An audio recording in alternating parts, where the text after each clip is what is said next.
আমি কোরআনের সুর মাঝে শুনেছি যে নাম, আজানের সুর মাঝেও শুনেছি সে নাম।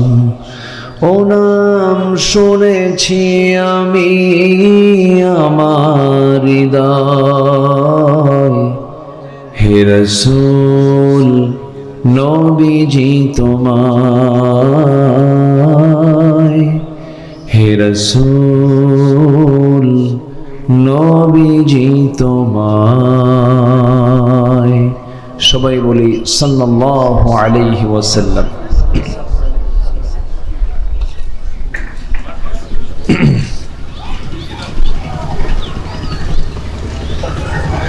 খুলনা অঞ্চলের যশোর জেলার কেশবপুর উপজেলার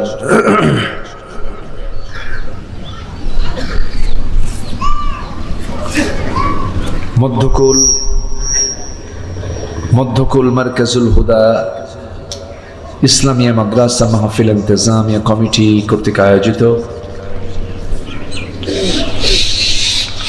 পঞ্চম বার্ষিকী ওয়াজ মাহফিল 2025। আজকের এই মহৎ আয়োজনের সম্মানিত সুযোগ্য সভাপতি জনাব ডাক্তার ইয়াকুব আলী বিশ্বাস, আজকের মাহফিলের বরেণ্য আলোচক মুফাসসিরে কোরআন মাওলানা রবিউল ইসলাম বেলালী, প্রধান অতিথি মৎস্য ব্যবসায়ী জনাব জাহাঙ্গীর আলম, আজকের মাহফিলের বরেণ্য অতিথি কেশবপুর ইউনিয়ন পরিষদের সম্মানিত চেয়ারম্যান মহোদয় জনাব আলাউদ্দিন সাহেব, আজকের প্রতিষ্ঠানের আজকের এই মাহফিলের সার্বিক পৃষ্ঠপোষকতায় যিনি আছেন অত্র প্রতিষ্ঠানের সম্মানিত মুহতামিম প্রধান শিক্ষক জনাব মাওলানা আব্দুল কুদ্দুস হাফিজাহুল্লাহ, উপস্থিত হাজারাত উলামায়ে কেরাম, ফদলায়ে ইজম, সুশীল সমাজ, জাতির শ্রেষ্ঠ সন্তান শিক্ষক মণ্ডলী, জাতির বিবেক সাংবাদিক বৃন্দ, সামনে উপস্থিত দূরে কাছের বিভিন্ন স্থান থেকে ছুটে আসা কালেমার ঝান্ডাবাহী, তাওহীদের পতাকাবাহী, দ্বীন ইসলামের নর শারদুল বীর মুজাহিদ, প্রাণ প্রিয় সম্মানিত দ্বীন ভাইরা, আড়ালে বসে আছেন শ্রদ্ধেয়া সম্মানিতা মা বোনেরা। আলোচনার সূচনায় আনুষ্ঠানিকতার মধ্য দিয়ে আমার পক্ষ থেকে আবারও দিল খোলা সালাম, আসসালামু আলাইকুম ওয়া রাহমাতুল্লাহি ওয়া বারাকাতুহু। সবাই কেমন আছেন? আমাকেও প্রশ্ন করেছেন। আল্লাহ তাআলা আমাকে আপনার সাথেই তো বসে রেখেছেন, আলহামদুলিল্লাহ। দিনের বেলা মানুষের কর্মব্যস্ততা এবং এই সময়টা একটু কাজের সময়, না? আমাদের এলাকায় পুরো কাজ, এখন পুরো কাজের সময়, ব্যস্ত মুহূর্ত। এরপরেও যারা এসেছেন, এরপরেও যারা মাহফিলে পার্টিসিপেট করেছেন, এটা বড় একটা মুজাহাদা করেছেন, জিহাদের ভূমিকা পালন করেছেন। আমাকে আপনাকে যিনি অসংখ্য মানুষের মাঝে বাছাই করে আসার তৌফিক দিলেন, সেই মহান রবের শানে বলে উঠছি আলহামদুলিল্লাহ। সবাই চিৎকার মেরে বলছে আল্লাহুম্মা ইন্নী আসআলুকা আল হুদা ওয়াত তুকা ওয়াল আফাফা ওয়াল গিনা। সবাই বলি আল্লাহুম্মা আইন্নি আলা যিকরিকা ওয়া শুকরিকা ওয়া হুসনি ইবাদাতিকা। আমরা আল্লাহ তাআলার শুকর আদায় করে নিলাম। সম্মানিত হাজিরিন, কিছু আগে আমরা কিছু ছাত্রদের পুরস্কৃত করলাম। যাদেরকে পুরস্কার দেওয়া হলো তারা পুরস্কার পেয়েছে হলো কোরআন শিক্ষা করে। কি শিক্ষা করে বলেন তো? কোরআন শিক্ষা করে, দিন শিখে তারা পুরস্কৃত হলো। আমার দেশে নাচ শিখেও কিন্তু পুরস্কার পায়, আছে কি না বলেন? নৃত্য পরিবেশনা করে, এরপরে অবৈধ বিভিন্ন যেগুলো অসামাজিক কাজ, এমন কাজেরও কিন্তু পুরস্কার আমার দেশে দেওয়া হয়। শিক্ষা দু প্রকার, এক শিক্ষার ফলাফল হলো জাহান্নাম, এক শিক্ষার ফলাফল কি? জাহান্নাম, আরেকটা শিক্ষার ফলাফল হলো জান্নাত। কিছু শিক্ষা অর্জন করাই জায়েজ নাই, যেরকম আঁকাআঁকি করা, ড্রয়িং, এর উপরে কিন্তু পড়াশোনা আছে।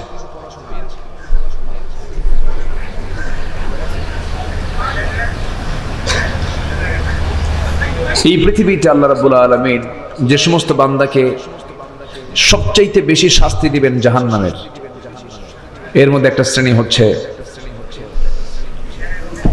আশাদ্দুন নাসি আযাবান ইয়াউমাল কিয়ামাহ আল মুসাউবিরুন, যারা চিত্রশিল্পী, যারা কোনো কিছু আঁকাবে, কোনো জীবের আকৃতি যারা হাতের দ্বারা যারা অঙ্কন করবে, আল্লাহ রাব্বুল আলামিন বলছেন তাদের শাস্তি সবচেয়ে বেশি দেওয়া হবে। তো অঙ্কন শিল্পী আমার দেশে আছে না নাই? এটাও কিন্তু শিক্ষা। তাহলে নাচের শিক্ষা আছে, অশ্লীল গানের শিক্ষা আছে, এরপরে আঁকাআঁকির শিক্ষা আছে, ড্রয়িং আছে, এগুলোর শিক্ষা। আবার আজকে মারকাজুল হুদা মাদ্রাসার কিছু ছাত্রদেরকে আমরা পুরস্কৃত করলাম, তারা কোরআনটাকে সুন্দর করে পড়ার জন্য তারা পুরস্কৃত হয়েছে। বলি আলহামদুলিল্লাহ, জোরে বলি আলহামদুলিল্লাহ। সম্মানিত ভাইয়েরা, পড়াশোনার গুরুত্ব সবচাইতে বেশি। আল্লাহ রাব্বুল আলামিন এই কোরআন যে নাজিল করেছেন, এই কোরআন নাজিলের যে অভিষেকটা, যেটা শুরু হয়েছে, স্টার্ট হয়েছে, আমার নবীজি একটা পাহাড়ের গুহার ভিতরে দীর্ঘ 5 বছর ধ্যানমগ্ন ছিলেন। কয় বছর? 5 বছর। 35 যখন তার বয়স, 35 থেকে শুরু করে 40 বছর পর্যন্ত তিনি সেই পাহাড়ের গুহার ভিতরে তিনি ধ্যানমগ্ন ছিলেন। সেই পাহাড়টার নাম হলো জাবেলে নূর। বলুন তো সেই পাহাড়ের নাম কি? জাবেলে নূর। আর যে গুহাটা, এই গুহার নাম হলো গারে হেরা। গারে হেরা, হেরা নামক গুহা। এই গুহার ভিতরে তিনি এই দীর্ঘ সময় তিনি ধ্যানমগ্ন ছিলেন। নবীর কাছে সময়ের পরিক্রমায় গতানুগতিকভাবে পূর্বের সকল নবীর কাছে যে ফেরেশতা এসেছিলেন ওহী নিয়ে, এই নবীর কাছে সেই ফেরেশতাই আসলেন। সেই ফেরেশতার নাম কি? জিবরাইল আলাইহিস সালাতু ওয়াস সালাম, জিবরিল আমিন আলাইহিস সালাতু ওয়াস সালাম। তিনি আসলেন, এসে আমার নবীজিকে 5টা আয়াত উপহার দিলেন। কয়টা আয়াত? কোন সূরা? বলুন। সূরা আলাক। জি, এই তো। আমি যে প্রশ্ন করছি, কষ্ট পাচ্ছেন না তো? প্রশ্ন করলে দুটো উপকার। একটা হচ্ছে নাম্বার 1, মনোযোগিতা নষ্ট হয় না। আর নাম্বার 2 হলো, প্রশ্ন যত করবে টিচার, ছাত্র তত শিখবে বেশি। আমার কথা কি বোঝা গেল? আমি যদিও টিচারের যোগ্যতা রাখি না, আমি তো বুঝি আমি আব্দুল আল আমিন, আমার এলেম কালাম কদ্দুর। কোনো এলেম কালাম তো তেমন কিছু নাই। মানুষ আসে, কিছু কথা বলি, আমি তো নিজের বিষয় নিজে যত জানি, আমার চাইতে আর কেউ বেশি জানে না। তো আমি যদিও যোগ্যতা রাখি না, যেহেতু আমাকে এখানে বসানো হয়েছে, শিক্ষক যদি না মনে করা হয় তাহলে কি আর শেখা যাবে? শেখা যাবে না, এটাই নিয়ম। তো আমার নবীর কাছে প্রথম যে 5টা আয়াত আল্লাহ পাক দিয়েছেন, সেই 5টা আয়াত সূরাতুল আলাকের প্রথম 5টি আয়াত। প্রথম যে হুকুমটা দেওয়া হয়েছে, সেই হুকুমটাই হলো পড়ো। বলেন তো, কি বলেন তো? পড়ো। ইকরা, পড়ো। তাহলে যদি প্রশ্ন করা হয় কোরআনে কারীমের প্রথম হুকুমটা কি, যদি প্রশ্ন করা হয় যে আল্লাহ তাআলা যে কোরআনটা নাজিল করেছেন, এই কোরআন যে নাজিল করা হয়েছে, প্রথম যে হুকুম দিয়ে নাজিল করা হয়েছে, সে প্রথম হুকুমটা কি বলেন? পড়ো, ইকরা, পড়ো। তাহলে প্রথম হুকুম যদি পড়ো হয়, এটার দাম তো নাই, এটার গুরুত্ব নাই নাকি? আচ্ছা, এই পৃথিবীর প্রথম যে মানুষ, আমাদের সবার পিতা যিনি, তিনি কে? জোরে বলেন। আচ্ছা, উনি এখন যারা খ্রিস্টান তাদেরও পিতা, যারা ইহুদি তাদেরও পিতা, যারা নাসারা তাদেরও পিতা, যারা বুদ্ধিস্ট তাদেরও পিতা, যারা হিন্দু তাদেরও পিতা। দেখেন না, ইন্ডিয়ানরা কিন্তু উর্দু হিন্দি যখন বলে তখন কিন্তু আদমই বলে, মানুষকে আদম বলে, নেক আদমি সে দোস্তি করো, আছে না এরকম? মানে আদমি বলে, মানুষকে ওরা কি বলে? আদমি বলে। ভালো লোকের সঙ্গে, ভালো মানুষের সাথে, মানে মানুষ কি তারা আদম বলে। তো সবার কিন্তু পিতা হচ্ছেন কে বলেন তো? আদম আলাইহিস সালাতু ওয়াস সালাম। তিনি কি অশিক্ষিত ছিলেন? আস্তে কয়। আচ্ছা, প্রথম মানুষ কি সাধারণ মানুষ না নবী ছিলেন? তাহলে পৃথিবীর প্রথম মানুষটা কি ছিলেন? নবী। আমরা কার সন্তান? আবার আদম কয়, বলেন, আবার বলেন, আমরা কার সন্তান বলেন?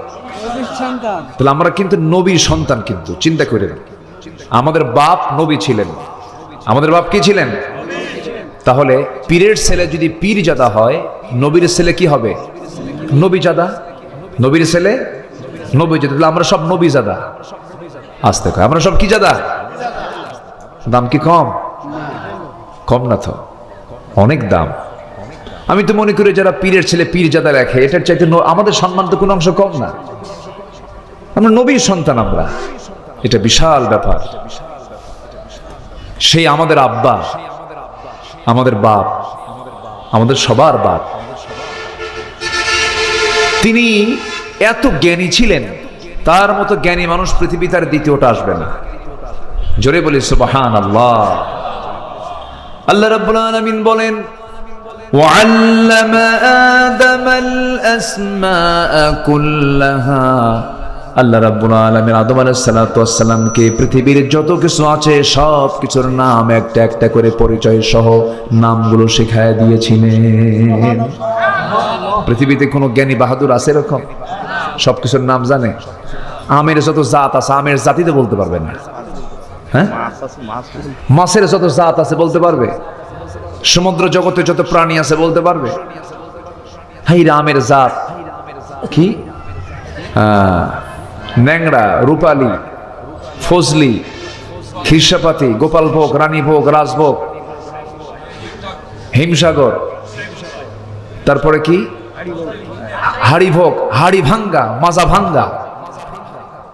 কি বলেন? আমি তো 10-12টা কইলাম। এরকম শতাধিক নাম শুধু আমেরই আছে।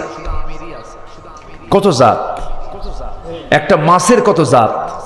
সব কিছুর নাম একটা একটা করে শিখিয়ে দিয়েছেন আল্লাহ তাআলা আমার বাপ আদমকে। জোরে বলি সুবহানাল্লাহ। মানুষ নাকি, এখনকার মানুষ নাকি খুব জ্ঞানী।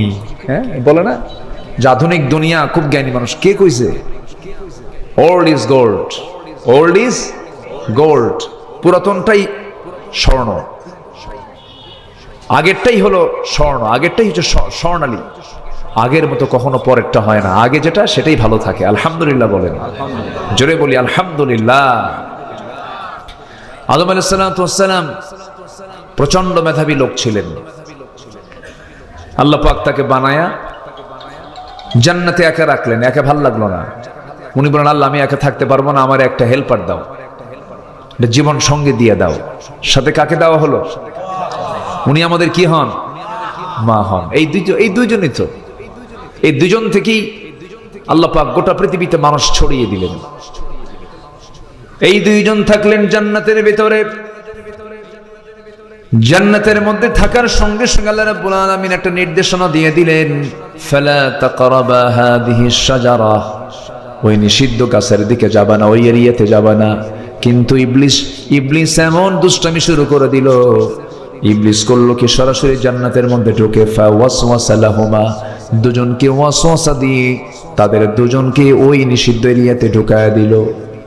শয়তান তো কেশবপুর চেনে না, আসতে কয় কেশবপুর চেনে, শয়তান জান্নাতও চেনে। চিন্তা করা যায়, আমি তো মাঝে মাঝে চিন্তা করি, আল্লাহ তুমি শয়তানকে এত পাওয়ার দিছো, জান্নাতের মধ্যে ঢুকে আমাদের আব্বা আদমকে, তার মা, আমার মাকে সহ ফাযাল্লাহুমা শাইতান একদম পদস্খলন ঘটায় দিছে।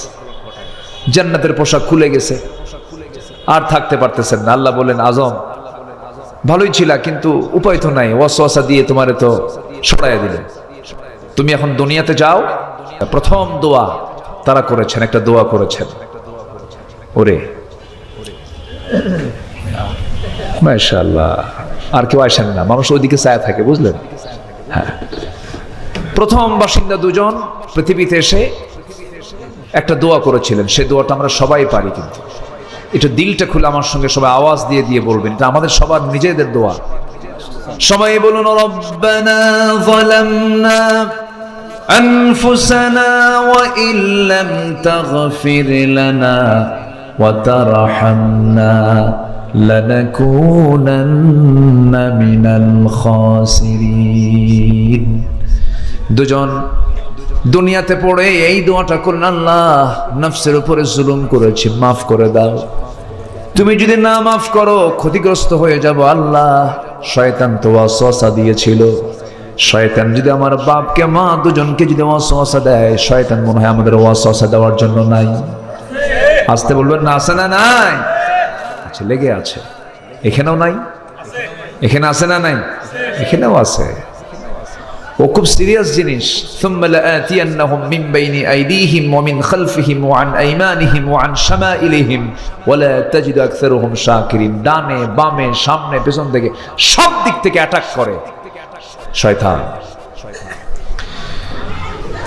তো আমি মূল বিষয়টার দিকে যাচ্ছি। আমার নবীর কাছে প্রথম যে ওহীটা নাজিল হলো, কয়টা আয়াত বলেন তো? 5টা আয়াত। এই 5টা আয়াত যখন রাসূলকে উপহার দেওয়া হলো, বলা হলো যারা পারেন ঠোঁট মিলিয়ে বলুন, ইকরা বিসমি রাব্বিকাল্লাযী খালাক খালাকাল ইনসানা মিন আলাক ইকরা ওয়া রাব্বুকাল আকরামুল্লাযী আল্লামা বিল কলম আল্লামাল ইনসানা মা লাম ইয়ালাম। জোরে বলুন আল্লাহু আকবার। নবী, আপনি পড়ুন সেই মহান রবের নামে,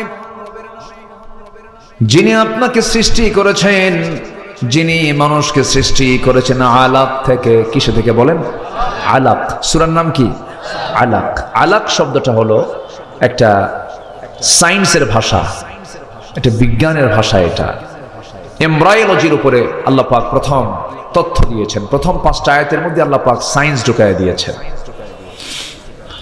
ভ্রণ তথ্য নিয়ে আল্লাহ পাক কথা বলেছেন।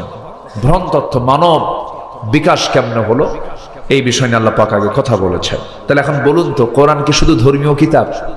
না, গবেষণার কিতাব এটা। একটু পরে আসতেছে আমি। আলাকটা কি? আল্লাহ পাক মানুষকে যে আলাক থেকে সৃষ্টি করেছেন, আলাকা শব্দটা কি? এটা ঝুলন্ত। এটা কি বলেন তো? ঝুলন্ত, জোকের মতো দেখা যায়। কিসের মতো? জোকের মতো দেখা যায়। জোকের মতো ঝুলন্ত কোন একটা জিনিসকে বোঝাই হলো আলাক। এটা নিয়ে আজকেও গবেষণা চলছে, শতাব্দীর পর শতাব্দী গবেষণা চলছে। গবেষণা হতেই থাকবে, কিন্তু মূল রহস্য একমাত্র কার জানা? আসতে বলবেন না, কার জানা? গোটা ওয়ার্ল্ড ফেমাস একজন ভ্রণতত্ত্ববিদ ডাক্তার কেইট মুর, উনি জানতেন না, আলাক শব্দের সাথে তার পরিচিতি ছিল না। ওনার সামনে যখন বলা হলো যে কোরআনে আলাক দিয়ে বোঝানো হয়েছে কোনো কাদার পিণ্ড অথবা জোকের মতো দেখা যায় এমন একটা জিনিসের ঝুলন্ত রূপটাকে আলাক বলা হয়, উনি অবাক হয়ে গেলেন।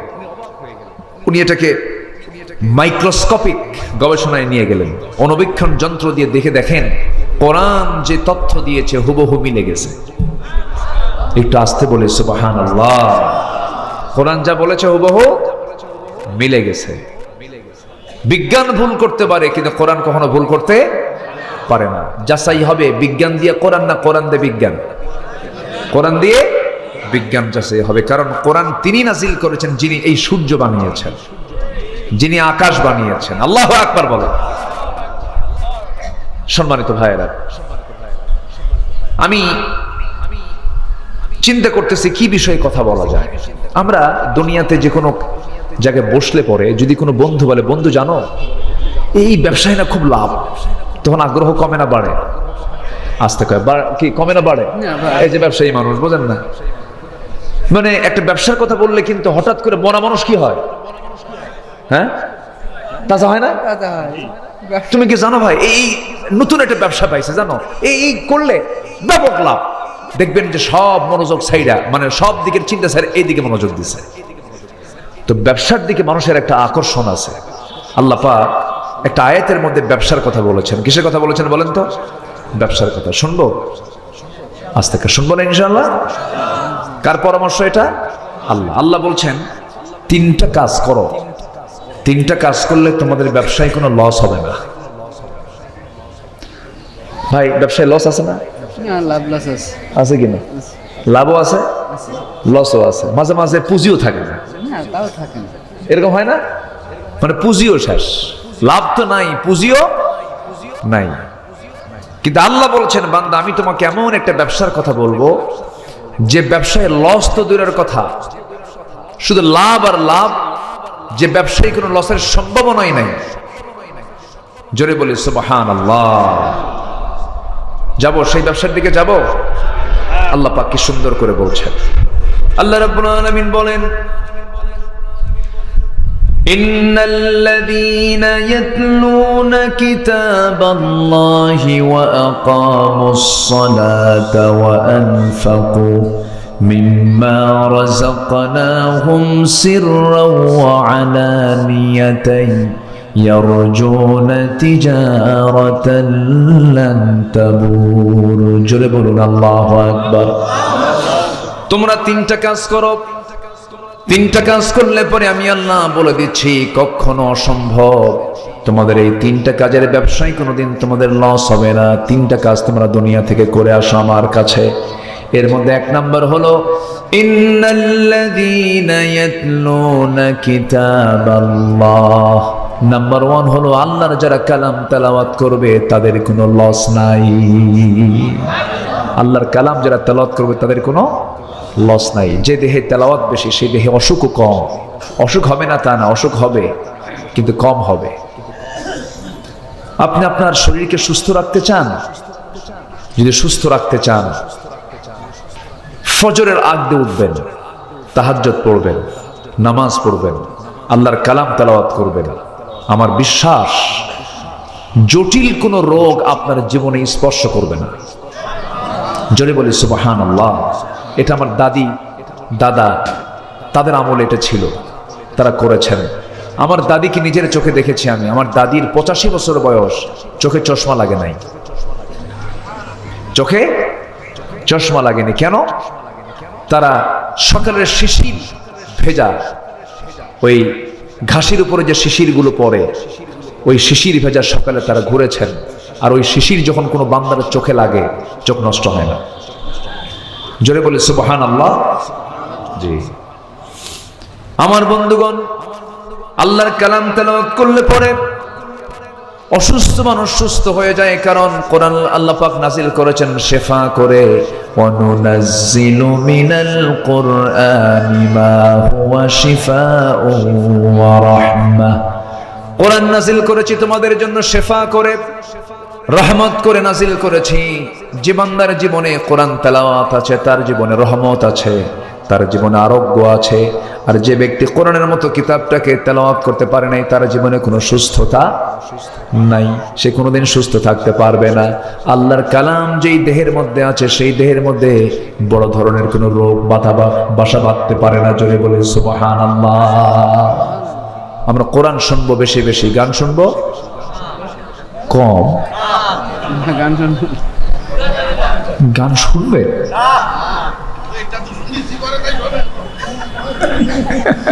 খুব মজার মানুষ। সামনে এক চাচা বসে আছেন, মাঝে মাঝে একটু হাক ডাক ছাড়ে, ক্যামেরাম্যানদের সতর্ক করে এই সাবধান হতো। খুব সুন্দর, খুব মিশুক মানুষ। জি, যেটা শোনা জায়েজ নাই সেটা অল্প জায়েজ নাই, বেশিটাও জায়েজ নাই।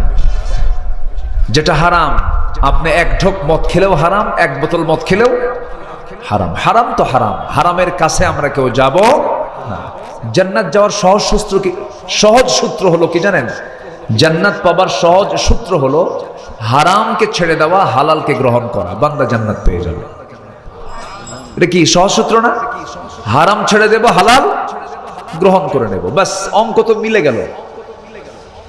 হারামটা মাইনাস করে ফেলবো, হালালটা ধরে ফেলবো, ব্যাস আমার জান্নাত কি হয়ে গেল। ওয়াজ তো বেশি লাগে না, সামান্য কথাই যথেষ্ট হয়ে যায়।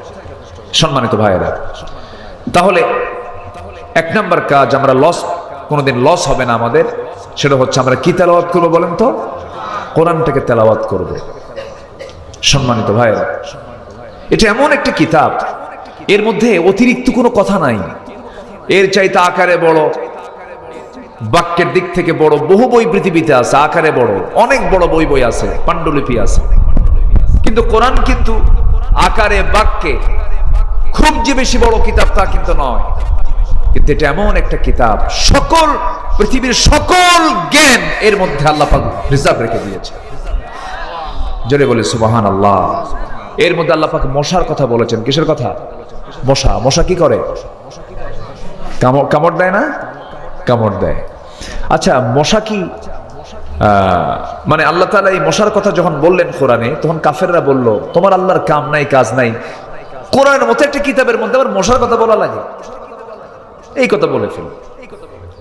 কাফেরদের তো দোষ ধরার কোনো আগাগোড়া নাই, ওরা তো সবকিছু দিয়ে দোষ ধরতে শুরু। আল্লাহ পাক মশার একটা উদাহরণ কোরআনে কারীমের মধ্যে দিয়েছেন, এই জন্য তারা বলল। আল্লাহ রাব্বুল আলামিন বলেন, ইন্নাল্লাহা লা ইস্তাহি আন ইয়াদরিবা মাসালাম মা বাউদাতান ফামা ফাওকাহা ফাআম্মাল্লাযীনা আমানু ফায়া'লামুনা আন্নাহুল হাক্কু মির রাব্বিহিম وأما الذين كفروا فيقولون ماذا أراد الله بهذا مثلا يضل به كثيرا ويهدي به كثيرا وما يضل به إلا الفاسقين جربوا الله أكبر الله رب العالمين মশা অথবা তদূর্ধ্ব কোনো বস্তুকে উপমা দিতে, এক্সাম্পল দিতে লজ্জাবোধ করেন না। আর কাফেররা বলে তোমার রব এই মশার উদাহরণ দিয়ে কি ফায়দা হয়েছে, এই জায়গায় কি লাভ এখানে? আল্লাহ বলছেন এই সমস্ত উদাহরণের জন্য রয়েছে যারা ইমানদার তারা হেদায়েত প্রাপ্ত হয়ে যায়, আর কিছু যারা বেঈমান তারা আরো পথভ্রষ্ট হয়ে যায়। আমার বন্ধুগণ, মশার কথা কেন বলেছেন দেখেন, আমরা এই জাগতিক জীবনে আমরা লক্ষ্য করি, আমরা বাজারে মশারি কিনতে যাই, মশারি টাঙায় কে? মশা না মানুষ? এটা কি কোন সরির মধ্যে দিয়ে গেছে এটা?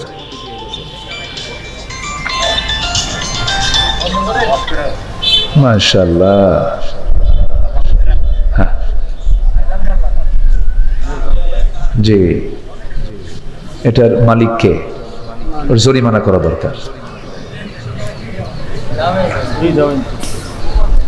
বুঝি না কিছু, এগুলো আমার বুঝে আসে না, অচেতন ব্যক্তি এগুলো সব। মোবাইল তো একটু ডিস্টার্বিত, মোবাইল দেখেন না, এর তো কোনো আইন কানুন নাই। রাত 3টার দিকেও ফোন দেয়। একদিন রাত 3টার দিকে ফোন দিয়ে বলে, হুজুর আমি আপনার খুব ভক্ত, আপনার ওয়াজ শুনতেছি আর কাঁদতেছে, দোয়া করেন। বলেন তো 3টার দিকে দোয়া হয়? হ্যাঁ, কি করবো?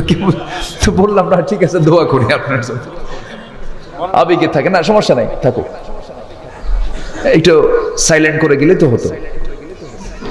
মসজিদে নামাজ শুরু হয়, এদিকে রিংটন বাজে। এখন তেলাওয়াত শুনবেন না রিংটন শুনবেন? বলে এক আযাব, সমস্যা। তো যাই হোক, আমার দিকে তাকান, কষ্ট পাচ্ছেন নাকি আপনারা? তো মশা থেকে বাঁচার জন্য মশারি কিনি আমরা। তো মশারি কি মশা টাঙায় না মানুষ টাঙায়? আচ্ছা বলেন তো, বিপদে কে থাকে, মশা না মানুষ? আচ্ছা এখন বলেন তো শক্তিশালী কে? হ্যাঁ, মানুষ। তো আপনি জেলখানায় কেন? মশারি তো একটা জেলখানা। তাহলে আপনি যাব পঙ্গু, চিকনগুনিয়া, মারাত্মক অবস্থা, মশার কামড় খাওয়াই যাবে না। তাহলে আপনি মশারি টাঙ্গালেন মশার কামড় থেকে বাঁচার জন্য। তাহলে এখন বলুন তো শক্তিশালী কে, মানুষ না মশা? দেখাই তো যাচ্ছে তাই, কারণ ও তো আর মশারি টাঙ্গায় না, টাঙ্গাই তো আমরাই মশা, আমরাই মশারি টাঙ্গাই। আমার বন্ধুগণ, এই মশা যত খাবে বেশি, যে মশা যত বেশি রক্ত খাবে তার হায়াত তত বেশি বাড়বে না কমবে? যে মশা একটু কম খাবে তার হায়াতটা একটু বেশি থাকবে, আর যে মশা বেহিসাবি খাবে তার হায়াত তত কমে যাবে। এই বিগত 16 বছর যারা ক্ষমতার মসনদে ছিলেন তারা কম খাইছে না বেশি খাইছে? আস্তে কয়, কম খাইছে না বেশি খাইছে? পাজামার ফিতা খুলে খাইছে, পাজামার ফিতা খুলে খাইছে। হিসাব করেন, বেশি খাইছে তো একদম মামু বাড়ি দিল্লি গিয়ে পড়ছে। আস্তে কম কেন, জোরে কন ঠিক কিনা? বেশি খাইলে কি মরা, কি হায়াত বাড়ে না হায়াত কমে? মরে কি দেরি করে না তাড়াতাড়ি মরে? এখনো যারা আছেন দেশে এটা ভাবেন, সাদাবাজি করেন না, লুটপাট করেন না। বেশি খাইলে কিন্তু দিল্লি যাওয়া লাগে, বেশি খাইলে কিন্তু হয়। শিক্ষা নিন, হারামের কিন্তু কোনো আরাম নাই, মজা পাবেন না, লাভ হবে না। দেশের শীর্ষস্থানীয় ধনী সালমান এফ রহমান, কি চেনেন না? মুখে কত সুন্দর সাদা দাড়ি, সুন্নতি দাড়ি। সেই দাড়িটা কেমনে কাটলো সে? হ্যাঁ, তো একটু মায়া মহব্বত থাকার কথা ছিল যে আমার এই সুন্দর দাড়ি আমি নবীর জন্য রেখেছি, সেই দাড়ি আমি কাটবো কেমনে? সে কি নবীর জন্য দাড়ি রাখছে? নবীর মহব্বতে দাড়ি রাখছে? ওটা রাখছে হলো অভিনয় করার জন্য। অভিনয়, ওটা কিসের দাড়ি বলেন? অভিনয়। কেউ মুসল্লি হয়ে মসজিদে যায় আর কেউ মুসল্লি সাজে। কি মুসল্লি? কেউ অরিজিনাল মুসল্লি, আবার কেউ কি মুসল্লি সাজে, ভান ধরে। লাভটা হলো কি? দাড়িও কাটলো, মাথার চুলও কালো করলো, পাঞ্জাবি খুলে গেঞ্জি পরলো, পাজামা খুলে লুঙ্গি পরলো, নৌকায় চললো, কাম হলো না। পুলিশ যে সেখানে আইনমন্ত্রীকে দইরা কয়, স্যার সিনসি থানায় চলে। আইনমন্ত্রীকে, বাবা আমি কি একা আসছি? আমি তো জামাতের সাথে আসছি। কিসের সাথে আসছি? হ্যাঁ, কে? কেউ ওই যে বসে আছে দেখো, কেউ মাথার চুল কালো দেখা যায়, লোকটা চেনা যায় না, তো লুঙ্গি পড়া কে? ওটা কি মাঝি না কে? না, ওটাই দরবেশ। হ্যাঁ, শেষ পর্যন্ত লাভটা হলো কি? বেশি খাইছে কি? বেশি খাওয়ার ফলাফল কি? বাঁচা না মরা? তাহলে মশা থেকে শিক্ষা আছে না নাই? আছে, মশা থেকে শিক্ষা আছে। কি উদাহরণ আল্লাহ পাক দিয়েছেন? মশা। নাম্বার 1, বেশি খায় তাড়াতাড়ি মরে মশা। নাম্বার 2 হলো এই মশাটা এমন একটা প্রাণীর নাম, আল্লাহ রাব্বুল আলামিন এই প্রাণীর নামে উদাহরণ দিয়েছেন। অবশ্যই কিছু কারণ আছে, অবশ্যই কিছু কারণ আছে। এই মশা যখন কামড়ায় মানুষকে, পুরুষ মশা কামড়ায় না মহিলা মশা কামড়ায়? বলেন, পুরুষ মশা না মহিলা মশা? খালি মহিলা বলা যাবে না তো, মহিলা কামড়ায় তাহলে তো মুশকিল। বাড়িতে যা থাকবেন কেমনে? আমরা কামড়াই, এই নিয়ে তো মারামারি শুরু হয়ে যাবে। মহিলা মশা বলতে হবে, মহিলা মহিলা বললে তো কাম সারা হবে। হ্যাঁ, মহিলা মশা, হ্যাঁ মহিলা মশা। জি, বউ দেখে ভয় লাগে না আপনাদের? এই বউকে ভয় করেন না আপনারা? এই যে ভয় করে, দেখছেন চাচা বেশি ভয় করে। ভয় তারাই করে না যাদের বউ নাই। বউ যার আছে, বউকে ভয় করে না, এরকম কোন লোক দুনিয়াতে নাই। বউকে ভয় করতেই হয়। তুমি কত বড় হুজুর আমার জানা আছে, বসো এখানে। কি ধমক মারে না? ধমক মারে না? স্ত্রীর কাছে স্বামী, স্বামীর কাছে স্ত্রী, এটা আলাদা একটা মাওয়াদ্দাতুন ওয়া রাহমা। আল্লাহু আকবার বলেন। সব জায়গায় বুজুর্গি চলে, বইয়ের কাছে বুজুর্গি একটু কঠিন। হ্যাঁ, বইয়ের কাছে বুজুর্গি একটু একটু কঠিন। কিন্তু তুমি কত বড় বুজুর্গ আমার জানা আছে, এই কথা বলে একদম কাইট করে রেখে দেয়, কোনো উপায় নাই। তো মশা কামড় মানে হলো মহিলা মশা। কি মশা কামড়ায়? মহিলা মশা কামড়ায়। স্ত্রী মশা কামড়ায় আল্লাহ রাব্বুল আলামিন স্ত্রী মশার কথা এখানে বলেছেন। দেখুন, কোরআন যে সায়েন্সের কথা বলে, পৃথিবীতে কোনো পুরুষ মশা কামড়ায় না, নারী মশা কামড়ায়, স্ত্রী মশা কামড়ায়। মশা কামড়ের মধ্য দিয়ে বংশ বিস্তার হতে থাকে। এটা পুরুষ মশার কাজ না, এটা স্ত্রী মশার কাজ। এরপরে মৌচাকে মধু থাকে, ওই মৌচাকের মধ্যে যে মধুগুলো ডিপার্টমেন্টগুলো চালায়, এই মৌমাছিটা পুরুষ মৌমাছি না, স্ত্রী মৌমাছি, রানী মৌমাছি। কি মৌমাছি? রানী মৌমাছি। এদের মধ্যে কিছু ক্লাস আছে, কিছু আছে ওয়ার্কার, কর্মী মৌমাছি, পুলিশ মৌমাছি, রানী মৌমাছি। রানী মৌমাছির কাজ হলো মৌচাককে কন্ট্রোল করা, মৌচাকের কোনো মধু যেন জার্ম না হয়। কোন কর্মী মৌমাছি যখন মৌচাকে মধু নিয়ে আসবে ফুল ফল থেকে সংগ্রহ করে, তার পা চেক করার জন্য সেখানে অ্যাডমিনিস্ট্রেশন কিছু মৌমাছি আছে, প্রশাসনের কিছু মৌমাছি আছে। এরা দেখে দেখে নেয় কোন পায়ে ময়লা আছে, যে পায়ে ময়লা থাকে সেই মাছিটাকে এই পুলিশ মৌমাছিগুলো সব এক জায়গায় অ্যাটাক করে তাকে কামড় মেরে মেরে ফেলে দিয়ে বলে, মানুষের জন্য ওষুধ বানাইছেন আল্লাহ তাআলা, এই মৌচাকে মধু কোনো ক্রমেই নষ্ট করা যাবে না। জোরে কোন সুবহানাল্লাহ। চিন্তা করা যায়? আল্লাহ তাআলার ফার্মাসিউটিক্যাল লিমিটেড না আনলিমিটেড? আল্লাহর ফার্মাসিউটিক্যাল কি? আনলিমিটেড। মৌচাকে মধু কত খাবা, খাও, পান করো। আমার বন্ধুগণ, সমস্ত রোগের ঔষধ ওই মৌচাকের মধুর ভিতরে আল্লাহ রাব্বুল আলামিন রেখেছেন। গোটা দেশের ডিপো হলো খুলনার কোন বনে বলেন? বলেন কোন বনে? এলাকাতে সবচেয়ে বড় ফার্মাসিউটিক্যাল কি, ঠিক আছে না? সবচেয়ে সুন্দর বন হচ্ছে মধুর জায়গা। এলাকায় মধু আছে না? মধুয়া কই? মধু তো দিলেন না আমার। জি, আল্লাহু আকবার। ইসলাম বলছে, রাসূল বলতেছেন যে মৃত্যু রোগ ছাড়া সমস্ত রোগের ঔষধ আল্লাহ পাক এই মধুর মধ্যে রেখে দিয়েছেন। এবং জান্নাতে থাকবে 4টা নহর, এর মধ্যে একটা হচ্ছে মধুর নহর। কিসের নহর বলেন?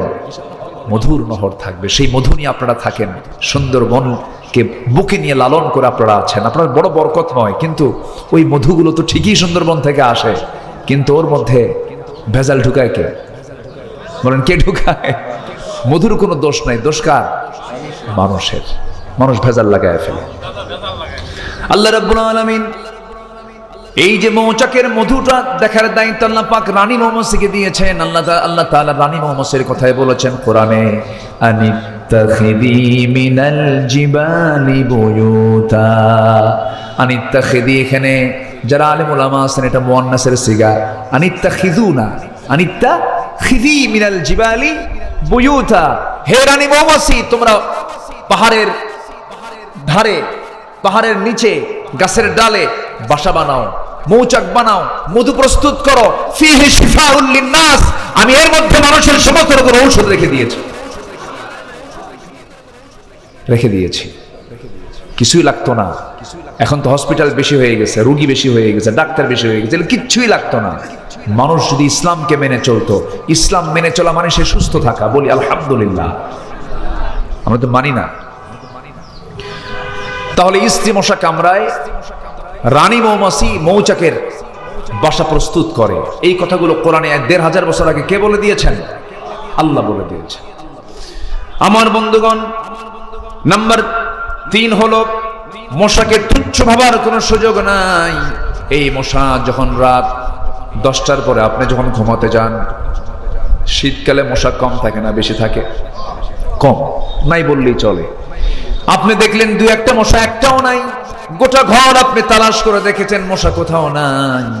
কিন্তু আপনি যখন ঘুমাতে গেছেন, লাইটটা বন্ধ করেছেন, আপনার চোখে তো আরো পড়বে না, কারণ লাইট বন্ধ হলে তো মশা আরো দেখা যায় না।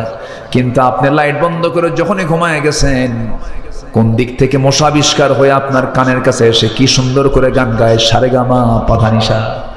কি আছে না বলেন তো? গান গাওয়া শুরু করে দিল। তাহলে এই যে এই খুঁজে পেল আপনাকে কেমন করে, সায়েন্স বলতেছে 75 ফুট দূর থেকে সে টের পায় যে এখানে একটা সলিমুদ্দিন শুয়ে আছে। কত ফুট দূর থেকে? 75 ফুট দূর থেকে। তাহলে কি তার আল্লাহ পাক সেন্সর দিয়েছেন, কি এটার নাম কি? সেন্সর। মানে সেন্সরটা তার এত মজবুত যে দূর থেকে সে টের পায়। এবং সে যখন ওই কোন স্কিনে সে যখন হুল ফোটাতে নাই, প্রথমে সে ওইটুকু অংশ আগে অবশ করে। কি করে? এটাকে পরিভাষায় কি বলে, যে মেডিকেল যারা ডাক্তার, অবসর আরেকটা পরিভাষা আছে। আচ্ছা যাই হোক, আমার মেমোরিতে এখন মানে কাজ করছে না। তো ওইটুকু অংশ করে কি অবশ বানায় ফেলে। অবশ বানায়া বলে সলিমুদ্দিন তুই টের পাবি, তোর বাপও টের পাবে না। এরপরে হুল ফুটায়া ওর প্রয়োজন মাফিক রক্তটা সে শোষণ করে নেয়। আল্লাহু আকবার বলবেন না? জোরে বলি আল্লাহু আকবার। তাহলে দেখেন, এই অবশ করার জন্য ওই মশার ওই হুলের আগায় এই ওষুধটা কে দিয়েছেন? আসতে বলো না, কে দিয়েছেন? আল্লাহ দিয়ে দিয়েছেন। আমার বন্ধুগণ, ওই যে মশা আপনার কানের কাছে এসে ভন ভন করে আওয়াজ করতেছে, এটা কিন্তু তার গানের কোনো আওয়াজ নয়, এটা তার দুই পাখার আওয়াজ। সায়েন্স বলতেছে তার যে পাখা নড়ায়, সে প্রতি সেকেন্ডে মনোযোগ দিয়ে শুনুন, প্রতি সেকেন্ডে সে তার পাখা দুইটা নড়ায়, প্রতি সেকেন্ডে 500 থেকে 600 বার। 500 থেকে 600 বার সে তার পাখা নড়ায়। আজ পর্যন্ত পৃথিবীতে এর চাইতে দ্রুতগামী কোন মেশিন পৃথিবীতে আবিষ্কার হয়নি। তাহলে মশাকে ছোট, মশা ছোট, মাছি এটাও কম না।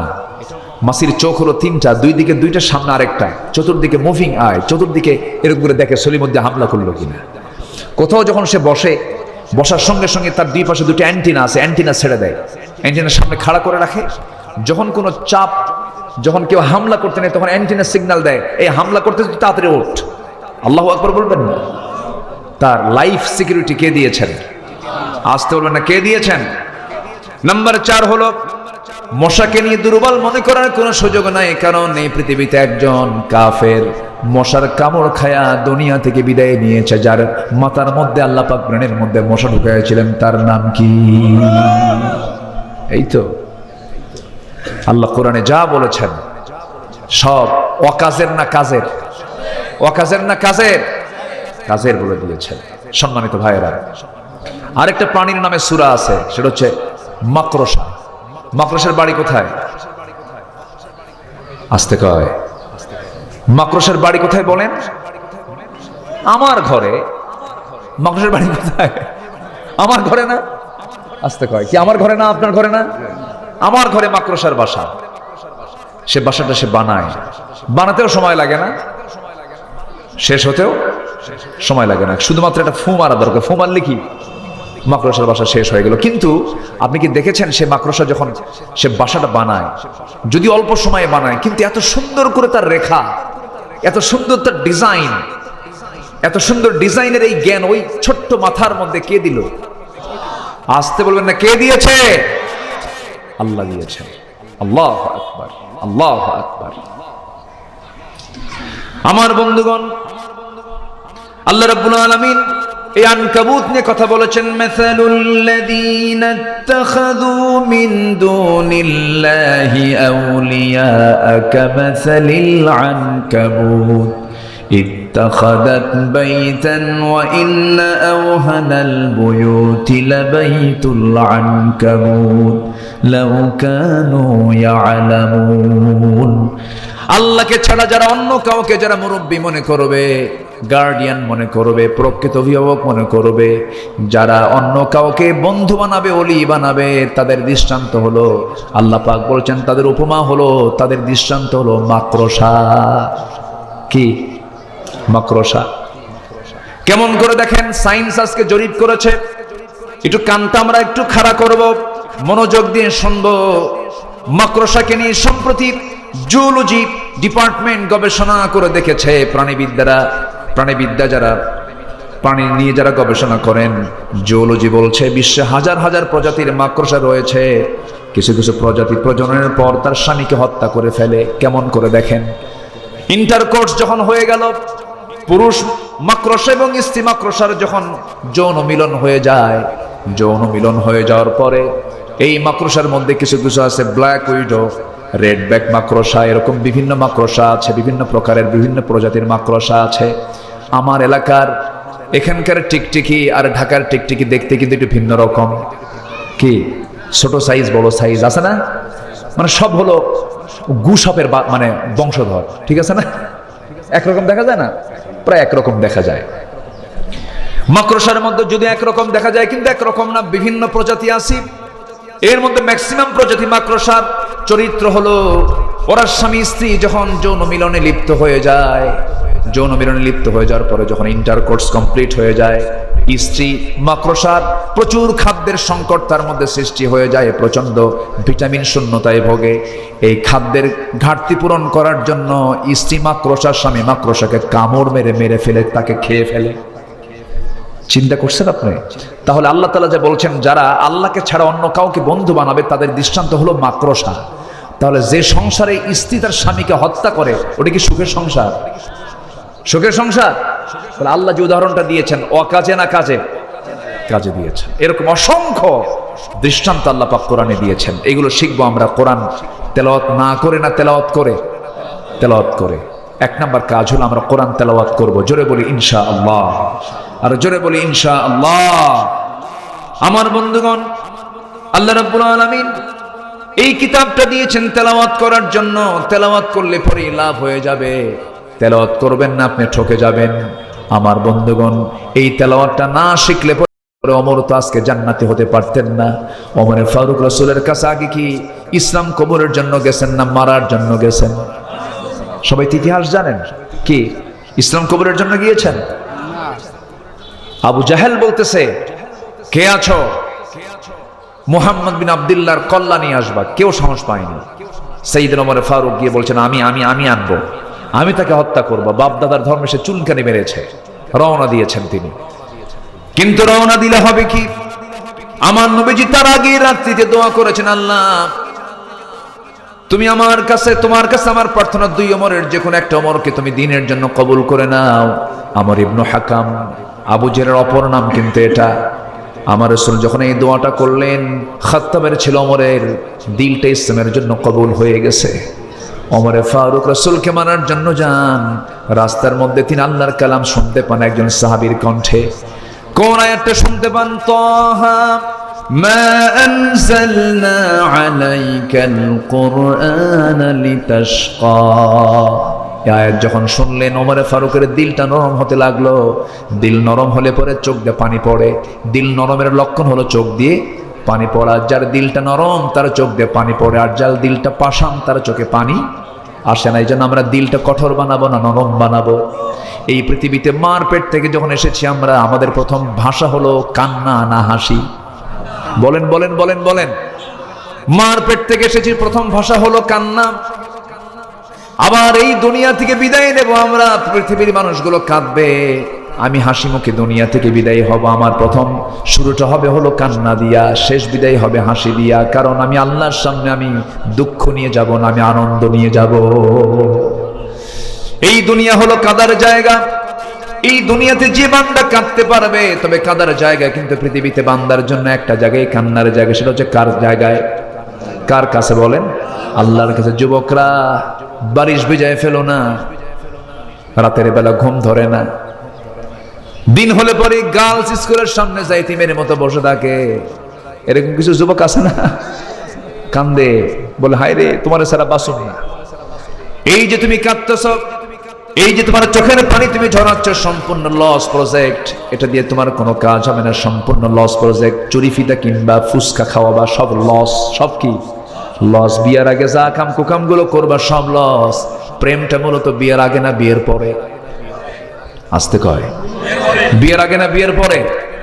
বিয়ের পরেই তো প্রেম হবে। কিন্তু আজকে সমাজে আগে বিয়ের আগে না বিয়ের পরে? বিয়ের আগে যদি কেউ প্রেম করে শেষ করো বাবা, বিয়ের পরে কোনো প্রেম খুঁজে পাবা না। বিয়ের পরে হবে সাথে কিলাকিলি। কি হবে? কিলাকিলি, মোহাব্বত থাকবে না। এই চোখ দিয়ে আল্লাহর জন্য কাঁদবো আমরা। এই চোখের পানি যদি আল্লাহর ভয়ে ফেলতে পারি, আল্লাহর কসম করে বলি 7 সমুদ্র দিয়া জাহান্নামের এক কোণাও নিববে না। কিন্তু আপনি যদি আল্লাহর ভয়ে কাঁদতে পারেন, 7টা জাহান্নাম আপনার এক ফোঁটা চোখের পানি দিয়ে নিভে যাবে। আমরা কাঁদবো কার কাছে? রাসূল যখন কাঁদতেন পাগলের মতো কাঁদতেন। রাসূল যখন কাঁদতেন বেকরার হয়ে যেতেন।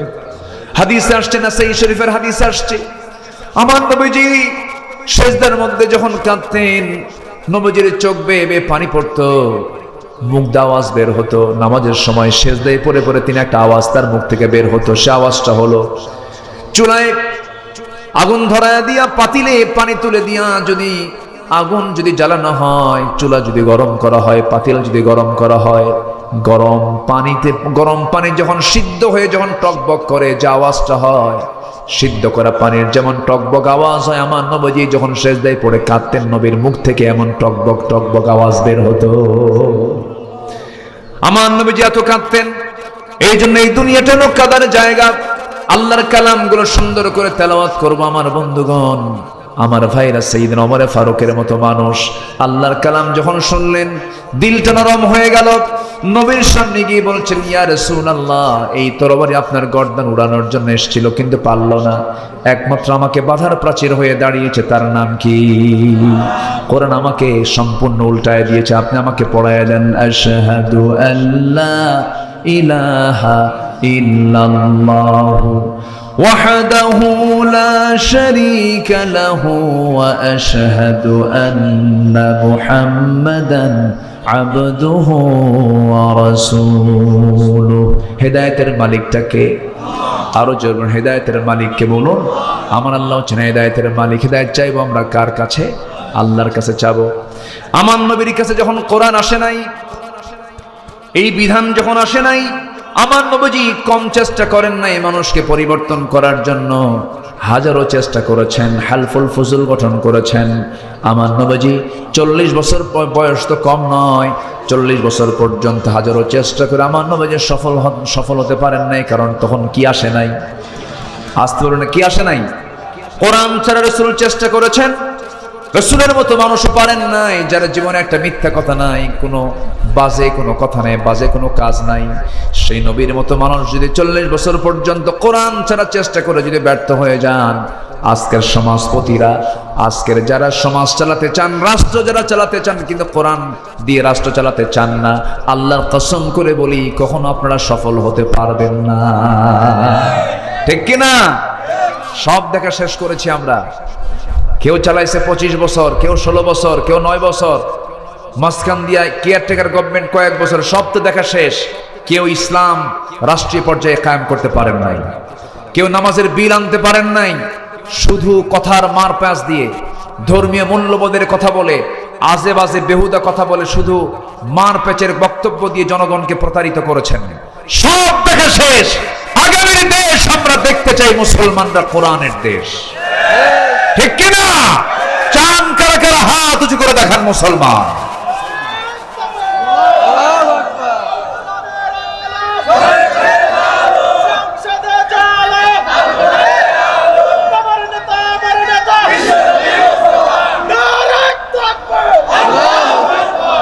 আল্লাহ কবুল করুন। জোরে বলে আমিন, আরো জোরে আমিন। আমি তো ভাবছিলাম প্রথমে লোকজন কই, কিন্তু আপনারা যে এরকম চালাক তা তো বুঝি নাই। বলি আলহামদুলিল্লাহ। এটা আমার দেশের ট্র্যাডিশন। এটা জুমার আজান হয় 12:30টায়, মুসল্লি হাজির হয় 1:29 মিনিট 29 সেকেন্ডে। এটা এই জাতির চরিত্র এটা। অথচ রাসূল বলেছেন, যদি কোনো বান্দা জুমার দিন সবার আগে মসজিদে ঢোকে, যে প্রথম ঢুকবে আল্লাহ পাক তাকে একটা উট কোরবানির সওয়াব দিয়ে দিবেন। কি কোরবানি? একটা উট কোরবানির সওয়াব দিয়ে দেন। তাহলে আজকে যিনি মাহফিলে সবার আগে আসছেন, তার সওয়াব কি কম হওয়ার কথা না বেশি হওয়ার কথা? বেশি হওয়ার কথা। এটাই স্বাভাবিক। অঙ্ক তো ওই অঙ্ক মিলাইলেই তো এই অঙ্ক মিলানো যায়। ভালো কাজে আমরা আগাবো, জোরে বলি ইনশাআল্লাহ। ভালো কাজে সবার আগে উপস্থিত হব, আর মন্দ কাজে সবার দূরে থাকবো, সবার দূরে থাকবো, ওই দিকে যাব না। সম্মানিত ভাইরা, আমি খুবই আনন্দিত আজকে এই মাদ্রাসায় আমি এসে। আমি খুব অভিভূত হয়েছে, খুব সুন্দর। বিশেষ করে আব্দুল কুদ্দুস ভাই কোথায়? আব্দুল কুদ্দুস ভাই যিনি মুহতামিম, নিচের দিকে খুব ব্যস্ত, আজকে তো ব্যস্ততার সময় মাহফিল। আমার আব্দুল কুদ্দুস ভাইয়ের যে পরিচালনার দক্ষতা, তিনি যেভাবে প্রতিষ্ঠানকে সাজাচ্ছেন, তার যে সিলেবাস, আমি আকৃষ্ট হয়ে পড়েছি, খুব ভালো।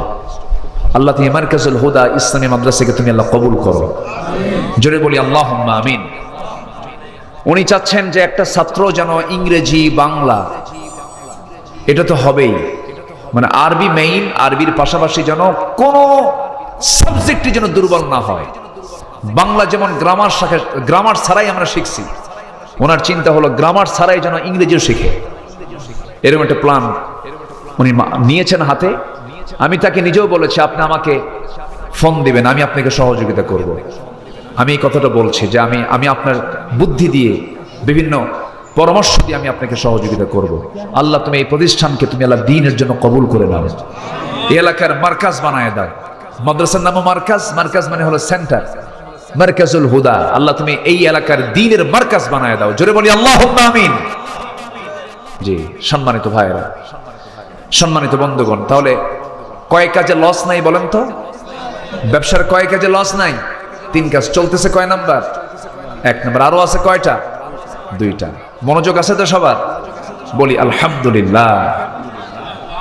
জি আমার বন্ধুগণ,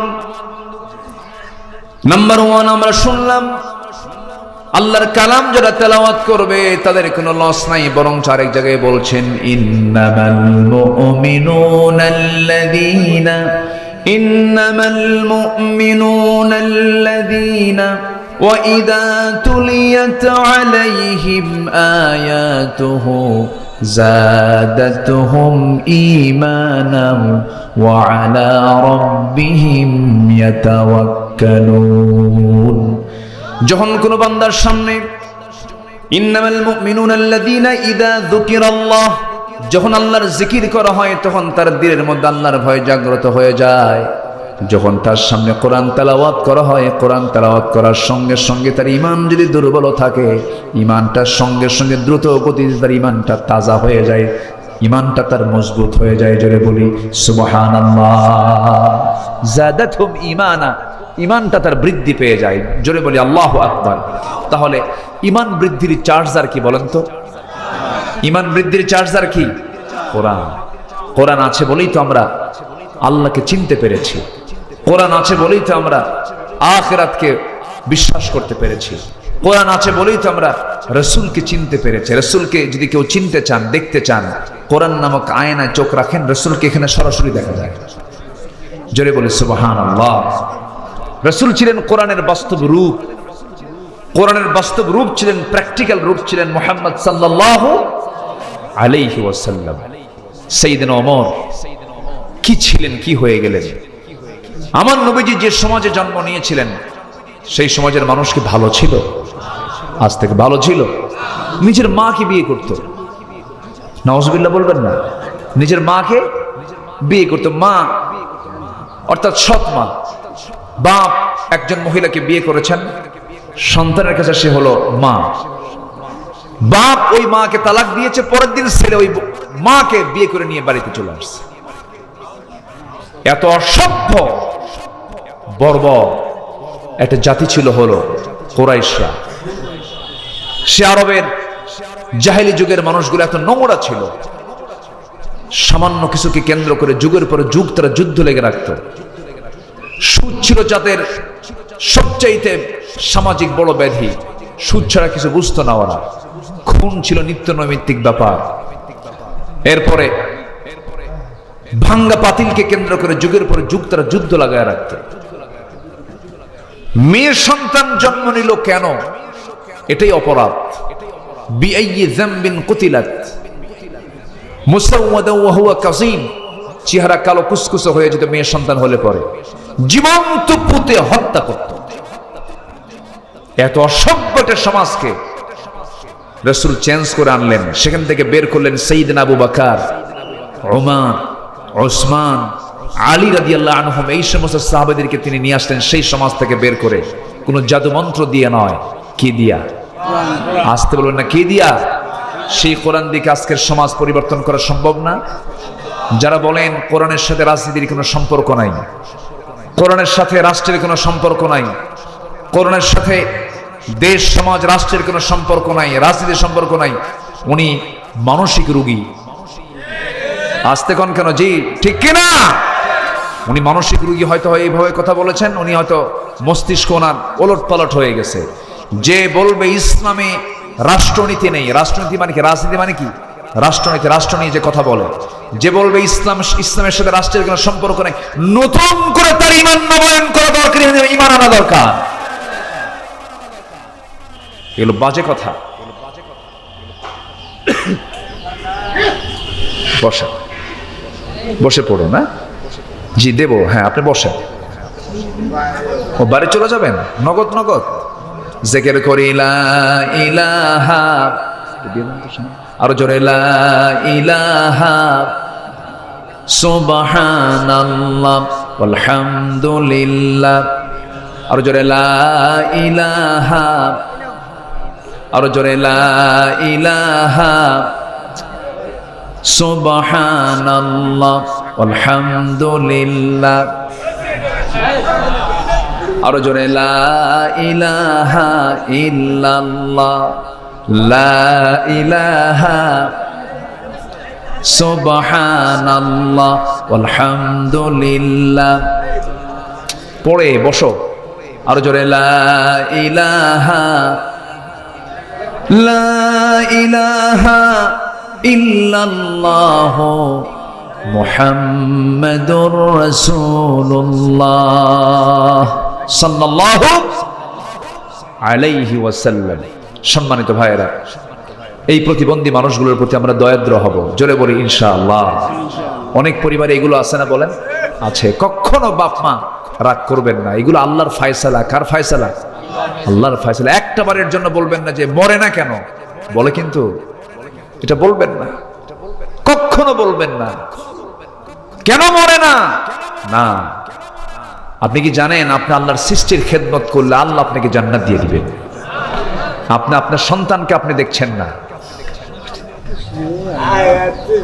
আর 100 লাগবে।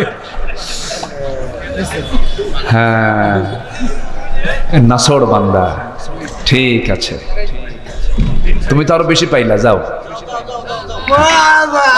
দেখছেন ও মারহাবা কয় আবার, যাও, ঠিক আছে যাও, আমি আলোচনা করতেছি। হ্যাঁ জি, সম্মানিত ভাইয়েরা, পাগলও টাকা চিনে, কি চেনে না? হ্যাঁ, জাতে মাথা, তাহলে ঠিক, এটা এটা এটা ঠিক রেখেছে। না না, পাগল না, পাগল না, ঠিক আছে। আল্লাহ তুমি ভালো রাখো, জোরে বলি আল্লাহুম্মা আমিন। সব তো আমাদেরই পরিবার, তো সব তো মানুষ আমরা, তাই না? সব তো মানুষ, আমরা সবাইকে সমান চোখে দেখবো, জোরে বলি ইনশাআল্লাহ। দেখছেন লোকমা আমারে দিয়েই গেল, কিন্তু আমি কিন্তু পাগল না, ঠিক আছে? ও কিন্তু সিগন্যাল দিয়ে গেল। জি আল্লাহ তুমি তাকে সুস্থ করে দাও, জোরে বলি আমিন। সম্মানিত ভাইয়েরা, তাহলে আমার নবীজির ওই সমাজের মানুষগুলো এত নোংরা ছিল, সেই নোংরা সমাজকে আল্লাহ রাসূল সুন্দর সমাজ বানালেন, কিচ্ছু দিয়ে নয়, কোরআন তেলাওয়াত দিয়ে। কি দিয়ে?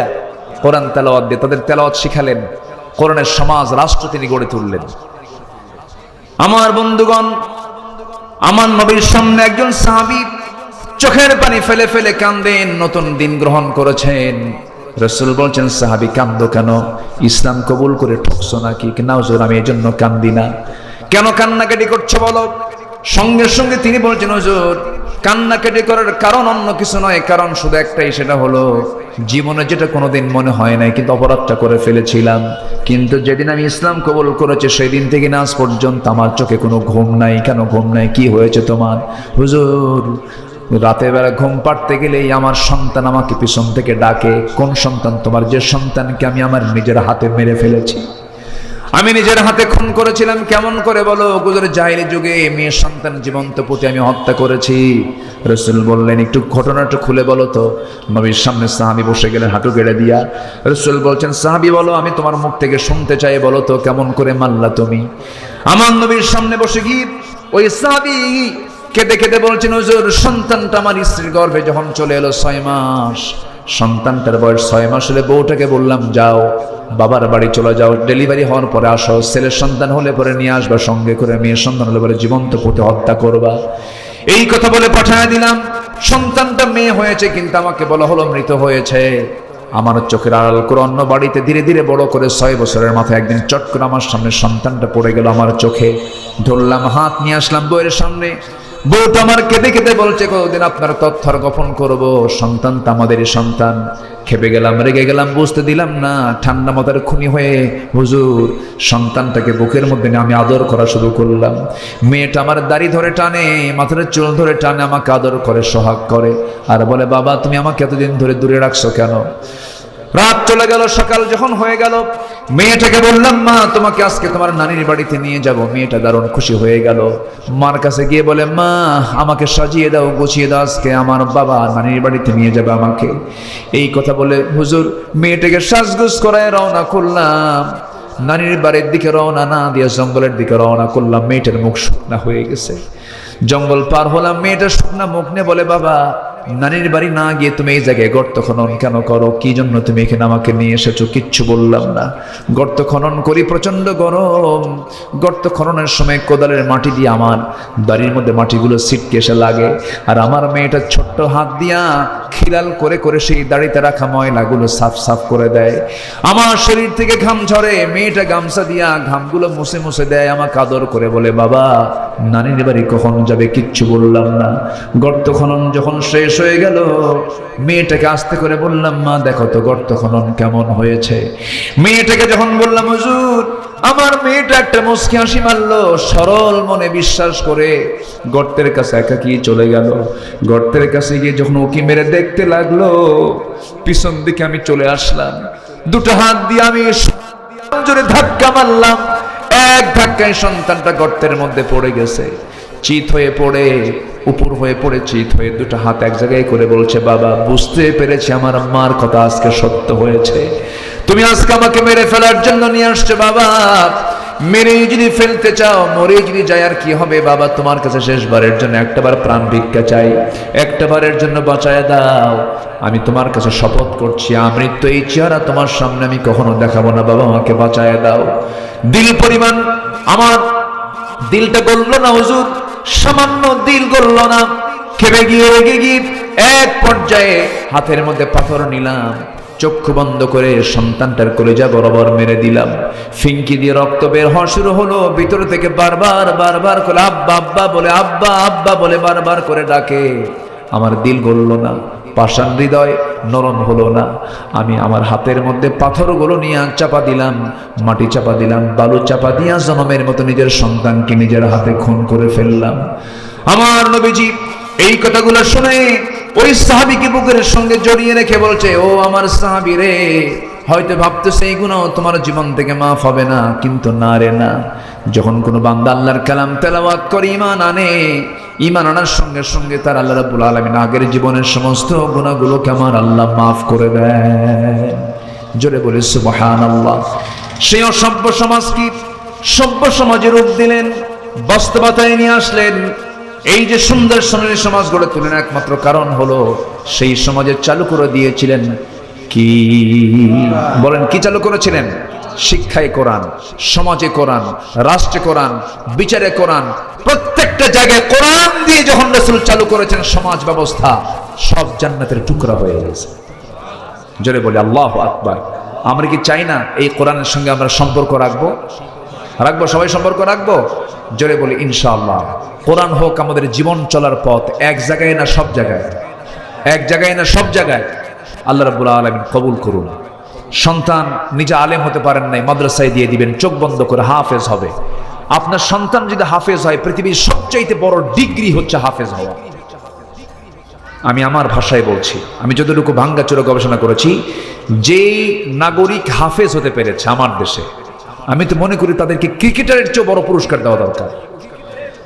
একটা ক্রিকেটারের পেছনে কোটি কোটি টাকা খরচ করে গভর্নমেন্ট, আর একটা হাফেজ, আমার দেশে মানসম্পন্ন হাফেজ সব। আমার দেশের হাফেজের তেলাওয়াত শুনে মক্কার ইমামরা কান্দে। মক্কার ইমামরা কি কান্দে? এত সুন্দর তেলাওয়াত। সেই হাফেজদের মূল্যায়ন কিন্তু নাই। হাফেজদের কিন্তু সেই মানে যে গুরুত্ব, এটা কিন্তু সমাজে আমাদের মধ্যে খুবই কম। এখানে মাদ্রাসা করা হয়েছে, আজ আমি চাই নাম্বার 1 দোয়া করবেন। কি করবেন? জোরে বলেন, কি করবেন? দোয়া। নাম্বার 2 হচ্ছে নিজের সন্তানকে মাদ্রাসায় দিবেন। সন্তান মাদ্রাসায় দিয়ে গর্ব করবেন, নিজেকে ভাববেন যে আমি একজন গর্বিত পিতা, আমি আমার সন্তানকে দ্বীনের শিক্ষা, ইসলাম শিক্ষা শেখাচ্ছি। আল্লাহু আকবার বলেন। গর্ব করবেন, এটা গর্ব আপনার, এটা আপনার প্রাউড যে আপনি হাফেজের বাপ হতে পেরেছেন, গর্বিত পিতা আপনি। আল্লাহু আকবার বলেন। রিজিক শুধু হাজার হাজার কোটি টাকার মালিক হলে রিজিক হয় না, রিজিকের জন্য বরকত লাগে। কি লাগে? বরকত। যে বাড়িতে কোরআন থাকে, যে দেহে কোরআন থাকে, যে সমাজে কোরআন থাকে, সেই সমাজটা, সেই দেহটা, সেই ঘরটা বরকতময় হয়ে যায়। আল্লাহু আকবার বলেন। আমরা কোরআন দিয়ে সব সাজাবো, জোরে বলি ইনশাআল্লাহ। নাম্বার 2 হচ্ছে ওয়াকামুস সালাহ, যারা নামাজ কায়েম করবে। সবাই কি নামাজ পড়েন? নামাজ কায়েম আগে না নামাজ আদায় আগে? নামাজ তো আগে আদায় দরকার। নামাজ নিজে পড়ি না, আমি কায়েমের সংগ্রাম করবো কেমনে? তো নামাজ 5 ওয়াক্ত পড়বেন কারা কারা, একটু হাত তুলে দেখেন তো দেখি। জোরে বলি ইয়া আল্লাহ, আরো জোরে ইয়া আল্লাহ। আমাদেরকে 5 ওয়াক্ত সালাত আদায় করার তৌফিক তুমি আল্লাহ দিয়া দাও। জোরে বলি আমিন, আরো জোরে আমিন। হাত নামান। সম্মানিত ভাইয়েরা, আজান 2-4-5 মিনিটের মধ্যে কিছু জায়গায় আজান হয়ে গেছে। আজান শুরু হবে যখন তখন। আমি সব এই তো শুরু হয়েছে না আজান?